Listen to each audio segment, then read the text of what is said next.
Avec nous en plateau, Pierre Delavenne, vous êtes acteur, vous êtes metteur en scène, vous êtes producteur et vous êtes directeur de théâtre.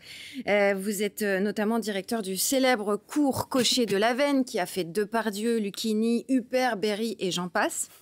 Et puis vous êtes coach aussi et vous allez nous expliquer pourquoi Molière c'est un outil pédagogique aussi pour les grands. Et Molière pour vous c'est vraiment, au-delà du mythe, un vrai outil pour aider les gens à se parler, à jouer entre eux, à mettre des situations en scène qui peuvent faire écho au quotidien et du coup aider à progresser sur plein de sujets. Complètement, il faut dire que Molière, la langue de Molière est sublime, elle est simple, elle est accessible.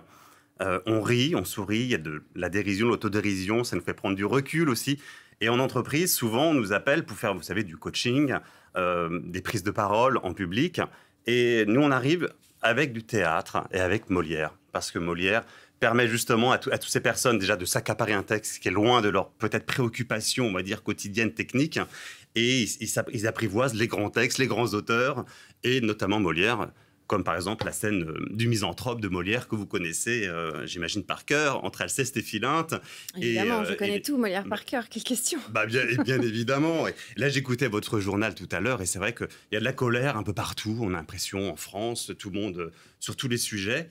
Et ça fait penser tout de suite au Misanthrope de Molière, vous savez, Alceste, qui est déchaîné et qui lutte pour que la vérité éclate. Et son ami Philinte dit, mais maman, vous savez, c'est une folie à nulle autre seconde de vouloir se mêler, de corriger le monde. Donc voilà, pour répondre à votre question, évidemment et en plus, ce qui est formidable avec Molière, c'est qu'il a écrit pour tous les âges, tous les rôles, les hommes, les femmes qui ont plein de rôles, les jeunes, les moins jeunes.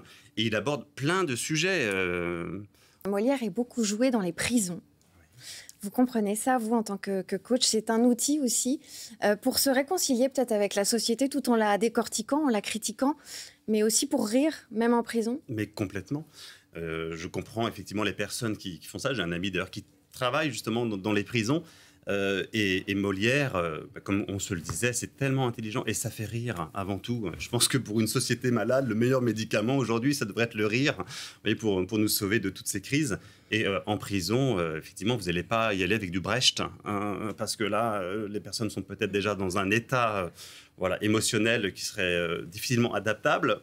Alors que Molière, justement, va les ouvrir. Et là, j'ai vu dans votre reportage, c'est extrêmement vrai, quoi.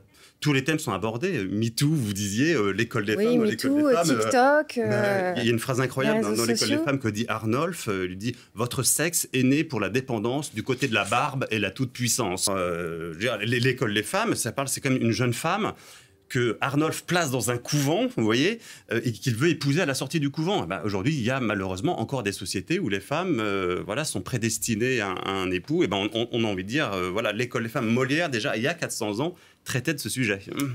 Merci beaucoup. Comment vous expliquez aussi que finalement, parmi tant d'autres auteurs, Molière soit celui qui reste comme ça sur le devant de la scène, parmi peut-être les personnalités préférées des Français de 7 ans à 77 ans? Qu'est-ce qui fait qu'il nous réunit tous et que finalement on peut l'utiliser dans plein de situations pour réconcilier, pour réfléchir, pour philosopher, pour avancer? Ça, c'est le génie, vous savez.